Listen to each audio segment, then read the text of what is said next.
আসসালামু আলাইকুম। দেশি মুরগ। আশা করি সকলে ভালো আছেন। আলহামদুলিল্লাহ। আপনি এলাকাতে থাকবেন, এলাকাতে যদি এগুলো না করেন তাহলে আপনার গ্রামে থাকা আর শহরে থাকা একই কথা।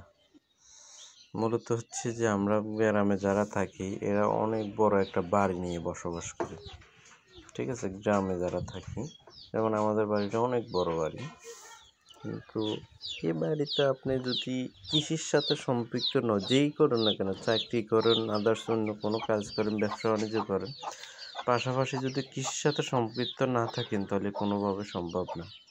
এই যে দেখতেছেন হাঁস মোরগ, এই যে হাঁসগুলো দেখতেছেন, এগুলো সকালবেলা কম বেশ ডিম দেয়। ওই ডিমতে কিন্তু আমরা সকালবেলা যেভাবে হোক সকালের যে নাস্তার কাজে, আদার্স খাওয়ার কাজে, যেমন যে কোনো ডিম ভাজি টাজি আমরা খাই সকালবেলা, আলহামদুলিল্লাহ মোটামুটি ভালো লাগে। সকালে নিজের ঘরের উৎপাদিত প্রোডাক্ট যদি নিজেরা খাইতে পারি কত না ভালো লাগে। এই যে ছাগলগুলা, যাক আলহামদুলিল্লাহ ব্ল্যাক বেঙ্গল কয়টা ছাগল পালি আমি, তাও মোটামুটি আলহামদুলিল্লাহ ভালো। একটা ছাগল বছরে 2 বাচ্চা দেয়। এই যে এই খাসিটা মূলত মনে হয় 14-15 হাজার টাকা লাগতে পারে, কিন্তু আমার ব্ল্যাক বেঙ্গলটা মূলত 14,000 টাকা দিয়ে 2021 সালে শুরু। আলহামদুলিল্লাহ হয়তো কিছু ছাগল বাচ্চা নষ্ট হয়েছে, নষ্ট হইবার পরও এখন বিক্রি করলে মনে হয় 1.5 লাখ 2 লাখ টাকা ছাগল বিক্রি করতে পারবো।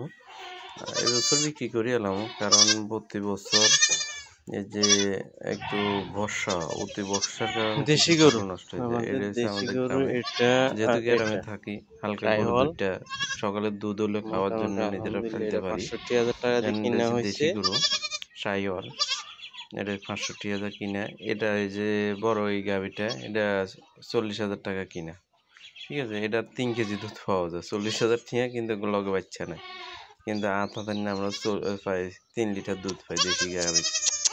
এগুলো হচ্ছে একটা ব্ল্যাক বেঙ্গল ছাগলের 3টা বাচ্চা।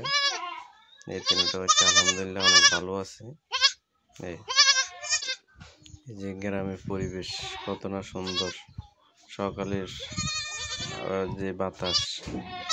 এই যে আমার ভাইজি ছাগলের চাল নিয়ে দুষ্টামি করতেছে।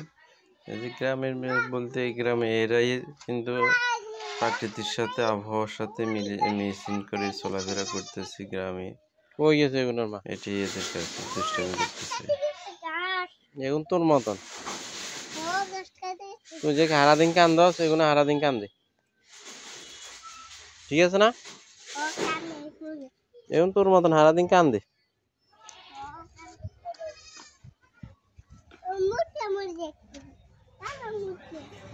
এটা হচ্ছে আমার আম্মুর মোরগ হাঁসের ঘর।